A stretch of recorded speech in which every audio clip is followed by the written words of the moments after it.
Tamil news நேயர்களுக்கு வணக்கம். இன்றைய நேர்காணலில் நம்மோடு இணைந்திருப்பவர் ஊடகவியலாளர் திரு சுமன் கவி சார். சார் வணக்கம். வணக்கம் சார். இப்போ என்டிஏ அலையன்ஸ் பார்க்கிறோம். நீங்க சொன்னது போல யார் தலைமை அப்படிங்கிற ஒரு கேள்வி தொடர்ந்து முன்வைக்கப்படுது. அமித்ஷா அவர்கள் கடந்த ஏப்ரல் மாசம் சொன்னது மாதிரி இபிஎஸ் தான் தமிழ்நாட்டினுடைய என்டிஏ தலைமை அப்படின்னு சொன்னாலும் இந்த சட்டமன்ற தேர்தலுக்கான சீட் ஷேரிங் நெகோசியேஷன் டெல்லியில தான் நடக்குது. ஒவ்வொரு தலைவர்களும் டெல்லிக்கு தான் படையெடுத்து போறாங்க.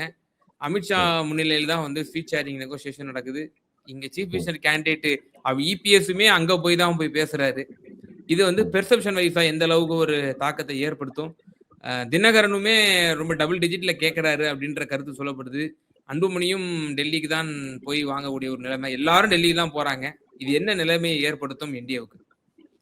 இல்ல, கண்டிப்பா இது வந்து உளவியலாக அதிமுக காரர்களுக்கு ஒரு மிகப்பெரிய தாக்குதல். நான் வந்து எம்ஜிஆர் மாதிரியான ஒரு ஆளுமையை பார்த்தவன். நான் வந்து ஜெயலலிதா மாதிரி ஒரு டிக்டேட்டர் மனநிலையில நான் தான் எல்லாமே. அது சங்கராச்சாரியாரே இருந்தாலும் எனக்காக காத்து கிடக்கணும்னு நினைக்கக்கூடிய ஒரு ஆட்டிடியூடு கொண்ட ஒரு பெண்மணி அடிச்சு தூக்குது எல்லாத்தையும். என்ன சொல்றதுன்னா, கூட்டணி பேச்சுவார்த்தைன்னா போயஸ் கார்டன்ல எல்லா கட்சிகளையும் வரிசையில் நின்று உட்கார்ந்துட்டு இருக்கணும். அந்த மாதிரி பக்கத்துல உட்கார கூட முடியாது. முன்னாடி போறவங்க எல்லாம் காலில் விடுவாங்க அவங்க கட்சிக்காரங்க. அப்படிப்பட்ட நிலைமையில போய் நின்று நீங்க பேசிட்டு வரணும். அப்படி கட்சிகளை எல்லாம் காத்திருக்க வைத்து தான் பேசி கொடுத்தது என்ன? எங்க இன்னைக்கு வந்து நீங்க டெல்லியில போய் காத்து கிடக்குறீங்க, உங்களை 2 மணி நேரம் காக்க வைக்கிறாரு, ஏதோ வந்து திருப்பதி ஏழுமலையான் தரிசனம் மாதிரி நீங்க காத்திருந்து தரிசனத்தை பார்த்துட்டு சொன்னா, இந்த கட்சி வெற்றி பெறுவது, அவர்கள் போட்டியிடுவது, அது வந்து ஜெல்லாகிறதுலாம் ரெண்டாவது. கீழே இருக்கக்கூடிய அதிமுக தொண்டனுக்கு என்ன விதமான உளவியலை அது ஏற்படுத்தும்? இன்னைக்கு அது பாஜக கீழே நீங்க வந்து ஊருக்குள்ள யோசிச்சு பாருங்க. ஊருக்குள்ள ஒரு 10 சங்கி இருப்பான். 1000 பேர், 1000க்கும் மேற்பட்ட அதிமுக காரன் இருப்பான். அவன் பண்ற அழிச்சாட்டி என்னவா இருக்கும்? என்ன யோசிச்சு பாருங்க. இது வந்து எடப்பாடி பழனிசாமிக்கு கிடைக்கக்கூடிய அநீதி, அது அநியாயம் கிடையாது. கீழே இருக்கக்கூடிய அதிமுக காரனுக்கு ஒரு எச்சரிக்கை. எல்லா சங்கியும் சேர்ந்துட்டு ஆடுவான். அவன் சொன்னதுதான் சட்டம்பான். இன்னைக்கும் டிபேட்டுகள்ல உட்காந்துட்டு என் பக்கத்துல உட்காந்து பேசிட்டு இருக்காங்க. என்ன என்டிஏங்கிறது கூட்டணி தலைமைங்க, அதுதானங்க தேசிய அளவிலான கூட்டணி. திமுக மாதிரியா அதாவது மாத்தி மாத்தி இந்தியா கூட்டணின்னு அங்க வச்சு இந்திய கூட்டணின்னு வச்சுக்கிடுவாங்க. இங்க வந்து என்ன சொல்றது, மதச்சார்பற்ற முற்போக்கு கூட்டணின்னு பேசுவாங்க. இப்படி பேரை மாத்தி மாத்தி வச்சுட்டு உருட்டதுக்கு நாங்க என்ன காங்கிரஸா இல்ல திமுகவா அப்படின்னு பேசுவாங்க. ஆனா அதுல உள்ள சிக்கல் என்னன்னா, இது பேர் மாத்துறதுல ஒன்றும் சிக்கல் கிடையாது. இது ஒரு சட்டமன்ற தேர்தல். இங்க இருக்கக்கூடிய இந்த களத்துக்கு யார் தலைமை? 2025 ஏப்ரல் மாசம் 17ஆம் தேதி போய் நான் வந்து கட்சி அலுவலகத்தை பார்க்க போறேன். கேமரா வச்சுட்டு எல்லா பத்திரிகைக்காரங்களும் எதுக்கு போறீங்க? நான் போறேங்க வாரங்க, நான் கட்சியை பார்க்க போறேங்க அப்படின்னு மழுப்பிக்கிட்டே போறாரு. போயிட்டாங்க அமித்ஷாவை பார்த்து கார் மாதிரி ஒரு கார் விட்டு திரைப்படங்கள்லாம் நாம வந்து இந்த கடத்தல் காட்சிகள்ல பார்த்திருக்கோம். ஏதோ கொள்ளக்கூட்ட தலைவன் வந்து ஏதோ மறைஞ்சு போறது மாதிரி கார் மாதிரி போய் அங்க ஒரு ரகசியமா ஒரு திருட்டுத்தனம் பண்றவன் தான் நீங்க அதை செய்வாங்கன்னா நீங்க பண்ணதுக்கு பேரோட பொருள் என்ன? போட்டு கடைசியில அந்த கூட்டணி கூட்டணி முடிஞ்சு அன்னைக்கு நைட்டே வந்து ட்வீட் போடுறாரு. நீங்க அறிவிக்கல, அமித்ஷா கூட்டணி அறிவிக்கிறாரு, என்டிஏ தலைமையில் தமிழ்நாட்டில் ஆட்சி அமைப்போம். இதை ஒரு அதிமுக காரன் பார்த்தனே, அது எப்படி அவன் மனசுல எப்படி பசையும்? எங்க தலையில சவாரி பண்ணிட்டு என்டிஏ கூட்டணி ஆட்சி அமைக்குமா? கேட்பானா? கேட்க மாட்டாங்க. இங்க ஒண்ணும் வேண்டாங்க. அதுக்கப்புறம் மறுபடியும் இங்க கூட்டம் நடத்துறாரு. கூட்டணியை உறுதி செய்வதற்கான கூட்டத்தை நடத்தும் போது அவர் கூட்டு வளர்ந்து உட்கார வச்சு, அதுவும் காலையில இருந்து மத்தியானம் வரவே இல்லை, சாயங்காலம் கடைசியில வலுக்கட்டாயமா கூட்டிட்டு வந்து உட்கார வச்சு மோகலாம் அரைச்சு போயிருக்குது எடப்பாடி பழனிசாமிக்கு. அப்ப என்ன நிர்பந்தம் நடந்துச்சு? அவருடைய மகனை தூக்கி போட்டாங்கன்னு கேள்வி. சரி, மித்துனாவை கொண்டு போய் தான் வச்சுக்கிட்டு தான் வந்து பேரத்தை முடிச்சு வா அப்படின்னு சொல்லி கழுத்தை நெரிச்சு இழுத்து வந்தாங்க. அப்படி உட்கார வச்சுட்டு அவரை நெருக்கடி கொடுத்துத்தான் எடப்பாடி பழனிசாமி கடைசியில எடப்பாடி ஒரு வார்த்தை பேசுது. ஸ்கூல்ல அடி வாங்கிட்டா இல்லைன்னா திட்டு வாங்கிட்டா பையன் முகம் எப்படி இருக்கும், அந்த மாதிரியான உழவியல்ல உட்கார்ந்து இருந்தார். கடுமையான மன உளைச்சல். அமித்ஷாவே பேசுறாரு இந்த பிரஸ் மீட்ல. அமித்ஷாவே எல்லாத்தையும் அறிவிக்கிறாரு. சரி, அப்பந்தான் அறிவிச்சாரு. இப்ப 2 இடத்துல அடி வாங்கிட்டாப்லையா? அதுக்கு பிறகும் ஒவ்வொரு இடத்துல தினத்தந்தி பேப்பருக்கு பேட்டி கொடுக்குறாரு அமித்ஷா. அதுல என்டிஏ கூட்டணி ஆட்சி அது சொன்னது கூட பரவாயில்ல, அதுக்கு மேல ஒண்ணு சொன்னாரு. என்ன தெரியுமா சொன்னாரு? இது வந்து அதிமுகவை சேர்ந்த ஒருவர் கூட்டணிக்கு தலைமை வைப்பார், அவர் தான் முதல்வராக வருவார். எவ்வளவு ஒரு எடப்பாடி பழனிசாமின்னு சொல்றதுக்கு வாய் இல்லையா? இடையில ஒரு தடவை சும்மா சொல்லிட்டாங்கிறது தான் இந்த சங்கிகள் எல்லாம் பேசுறாங்க. இத்தனை நடந்திருக்குது, இதை நீங்க ஹைரார்க்கியா பாருங்க. அதுக்கப்புறம் என்ன பண்ணாங்க தெரியுமா? இவங்க டிசம்பர்ல பொதுக்குழு கூட்டி இங்க கூட்டணி ஆட்சி எல்லாம் சாத்தியப்படாது, இங்க நாங்க தான் கூட்டணி தலைமை எல்லாம் சொன்னாங்க. சொல்லி முடிச்சு ஜனவரியில மறுபடியும் இவர் அமித்ஷா திருநெல்வேலியில பூத்து கமிட்டி கூட்டம் நடத்துறாங்க. அங்க நின்று பேசுறாரு, என்டிஏ வில் அப்படின்னு, இந்திய கூட்டணி ஆட்சி அமைக்கும் அப்படின்னு பேசுறேன். அப்போ நான் என்ன சொல்றேன், இத்தனை பெரிய கட்சி அவனை அடிச்சு உடைச்சு துவம்சம் பண்றீங்கிறது மட்டும் இல்ல, இன்னைக்கு அவர்களை காத்திருக்க வைக்கிறீங்க, அவர்கள் இழிவுபடுத்துறீங்கன்னா நீங்க களத்துல எப்படி நீங்க வாங்க சொல்றேன். நான் என்ன சொல்றேன், இவ்வளவு அநியாயம் பண்ணிட்டு நீங்க ரோட்டுக்கு வாங்க, அதிமுக காரனே உங்களை வீழ்த்துவோம். எங்களுக்கு ஜெயிக்கல. நான் என்ன சொல்றேன், அதிமுக காரர்களுக்கு ஜெயிக்கிறது இல்ல, எடப்பாடி இருக்கக்கூடிய அதிமுக நிற்கக்கூடிய இடத்துல ஜெயிக்க வைப்பாங்க. ஆனா ஒருபோதும் பாஜகவோடு இவர்கள் சேர்ந்து வேலை செய்ய மாட்டாங்க, பாஜகவை உள்ளடி வேலை செய்து வீழ்த்துவார்கள். இதுதான் அதிமுகவுக்கு நல்லதும் கூட. நீங்க ஆட்சி அமைச்சீங்க அப்படின்னு சொன்னா நிதிஷ்குமார மாதிரி காலி பண்ணி விட்டு போயிருவாங்க. எடப்பாடி பழனிசாமி இப்ப ரோட்ல தான் உட்காந்துருக்கு, ரோட்ல கூட கிடையாது, அவரு திகார் ஜெயில தான் உட்காந்துருக்கு. ஏன்னா அவர் மேல கொடநாடு கொலைகேஸ் இருக்கு. அதனால இதையெல்லாம் அவர்களுக்கு தெரியும். இதை கண்டிப்பா எடப்பாடி பழனிசாமி செய்வார், கட்சிக்காரங்களும் செய்வாங்க. எங்களை என்ன பாடுபடுத்துறேன். இன்னைக்கு என்ன வேணாலும் பேசிக்கலாம்.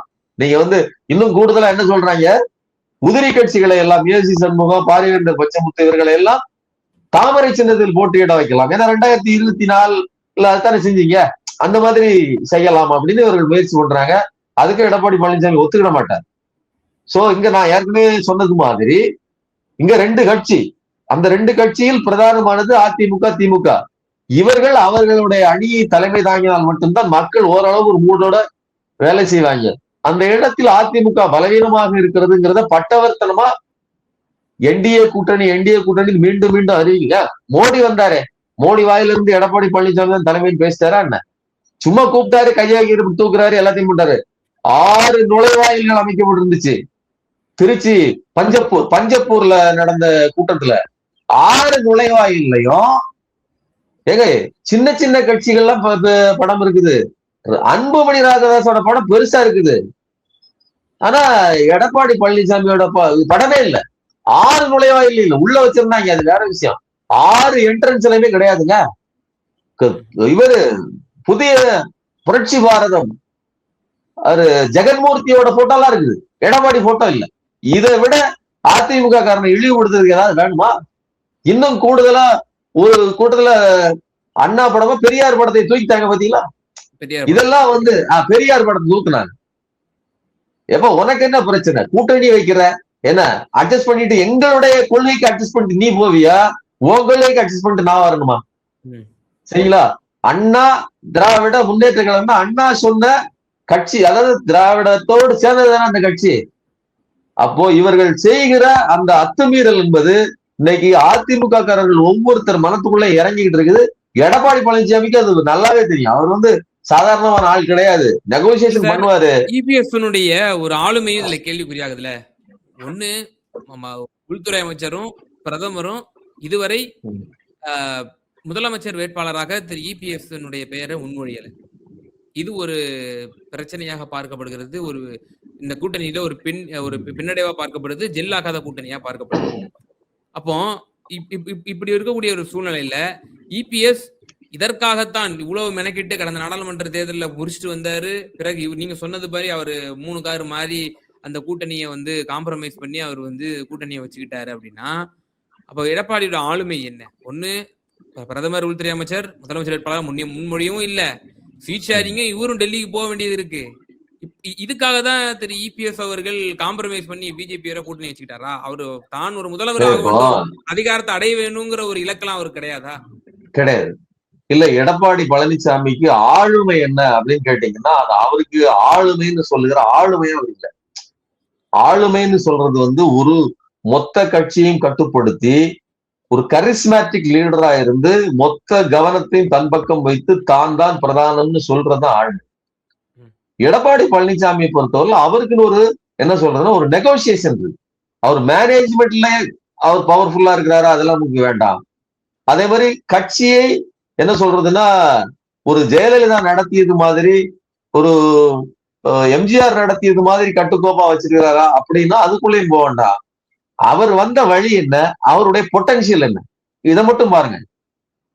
இப்ப எடப்பாடி பழனிசாமிக்கு இருக்கிற அந்த எபிலிட்டி, அந்த பொட்டன்ஷியலோட தான் அவர் இருக்க முடியும். அவர் ஒண்ணு எம்ஜிஆர் கிடையாது, அவர் ஜெயலலிதா கிடையாது. அவரால் அந்த மாதிரி ஒரு ஜெயலலிதாவின் உச்சரிப்போடு பேச கூட முடியாது. அந்த அவங்களுடைய ஏன்னா அவங்க கர்நாடகா ஒரு பார்ப்பன பெண்மணியா இருந்தா அவங்களுடைய தமிழ், அவங்களுடைய உச்சரிப்பு அதுக்கெல்லாம் நிகரே ஆக முடியாது. சரிங்களா? நம்ம குறைகள் வேறு. அவருடைய ஆளுமை கிட்ட அவங்க வர முடியாது. அதே மாதிரி கட்சியை தன் கட்டுப்பாட்டுக்குள் வைத்திருக்கல ஜெயலலிதா அதை மீறி நடந்தது தவறுகள். அதெல்லாம் நான் போல. அந்த மாதிரி ஒரு ஒன்மேன் கட்சியா இருந்த ஒரு கட்சியை இவர் வச்சிருக்கிறார் அப்படிங்கும் போது, இவர் ரீஜனல் பார்ட்டி, அதாவது மேற்கு மண்டலத்தில் இருக்கக்கூடிய கொங்கு வெள்ளாளர்கள் மத்தியில தன்னுடைய ஹோல்ட வச்சிருக்காரு. கட்சியின் தெற்கு பக்கத்தில் உள்ள எல்லாத்தையும் விட்டுட்டாரு. வன்னியர் பகுதியில கூட்டணியோடு சேர்ந்து இருப்பதனால அவர்களையும் அதையும் கைப்பற்ற முயற்சிக்கிறார். அவ்வளவுதான். இதுக்கு மேல பாஜக இதை ஆட்டுவிக்கிறதுங்கிறது எடப்பாடி கையில் இருக்கக்கூடிய ஏற்கனவே அவர் மேல இருக்கக்கூடிய அலிகேஷன்ஸ், குற்றச்சாட்டுகள், ஊழல் குற்றச்சாட்டுகள், பிளஸ் இந்த கொடநாடு கொலை கேஸ், இந்த மாதிரி பல பிரச்சனைகள். ஆனா ஒண்ணு புரிஞ்சுக்கணும், எடப்பாடி தன்னளவில் எதையெல்லாம் சாதிச்சுட்டு வந்திருக்காரு அதை பாருங்க. அவரு ஆட்சி அமைக்கிறதுக்கான திறன் உள்ளவரா, அவர் கையில ஆட்சி போனா என்னவாகும், அது பெருஞ்சிக்கல். ஆனா இன்னைக்கு கட்சி இருக்கு, கட்சியில நான் தான் பொதுச் செயலாளர் அப்படிங்கிறது நிறுவுவதற்காக அவர் தொடர்ந்து வேலை செஞ்சாரு. இன்னைக்கு அதுல வெற்றி பெற்றார். தேர்தல் முடிஞ்சாதான் எல்லாருக்குமே வெற்றி தோல்வி. எடப்பாடியை பொறுத்தவரை இன்னைக்கே அவருக்கு வெற்றி தான். இன்னைக்கு ரூட் கிளியர் அப்படின்னு போட்டோம், உண்மையிலே ரூட் கிளியர் தான். ஓபிஎஸ் வெளியில போனாரு, அவருக்கு பிரச்சனையே முடிஞ்சு போச்சு. யாரும் ரெட்டை இலைக்காக சண்டை போட போறது இல்ல, பொதுச் செயலாளர் யாரும் பேச போறது இல்ல. சசிகலா போனாங்க, தொல்லை மொத்தமா ஒழிஞ்சு போச்சு. நீங்க இனிமேல் எங்க வேணாலும் நின்றுட்டு எதை வேணாலும் பண்ணுங்க. சரிங்களா? அப்ப ரூட் கிளியர். இன்னொன்னு, இவர்களை எல்லாம் இணைக்கணும்னு பாஜக நினைச்சு. நீங்க அமித்ஷாவுக்கு அவ்வளவு ஆற்றல் அதிகாரம் இருந்துச்சுன்னா இவர்களெல்லாம் இணைச்சிருக்க முடியும் இல்லையா? இணைக்கிறதுக்கு எடப்பாடி ஒத்துக்கல. தனக்கு இருந்த குறைந்த அதிகாரத்தை வைத்துக்கூடாது, அந்த தன்கிட்ட கையில் இருக்கக்கூடிய அந்த 20% வாக்குகளை வைத்துக்கிட்டு அவரு இவ்வளவு நெருக்கடி கொடுத்தாரு. பாஜக நினைத்த இடத்துக்கு போகல. அப்போ இதுலயும் நான் என்ன சொல்றேன்னா, அந்த கேமை விளையாடுவாரு. முற்றிலுமா அவர் அப்படியே சோரம் போயிட்டாரு. சோரம் போயிட்டாருங்கிறது சுய லாபத்துக்காக சோரம் போகிறவர் தான் இந்த எடப்பாடி பழனிசாமி. ஆனா இழிவுபடுத்துகிறவர்கிட்ட முழுமையா முற்றாக தன்னை ஒட்டு கொடுத்துறாருன்னு நான் சொல்ல மாட்டேன். இன்னொன்னு, அவர் சேர்த்து வைத்திருக்கிற சொத்துக்களை பாதுகாக்கணும். அவர் இனிமேல் சம்பாதிக்கணும்னு ஒன்றும் அவசியம் கிடையாது. அப்ப அவருக்கு அதிகாரம், முதலமைச்சர் நாற்காலி தேவை அப்படிங்கிறதெல்லாம் கிடையாது. விஜய்ங்கிற புது போர்ஸ் இருக்குது, அது வரக்கூடாது. இன்னைக்கு கூட்டணிக்குள்ள விஜய் வேண்டாம்னு சொன்னது யாரு? எடப்பாடி தான்.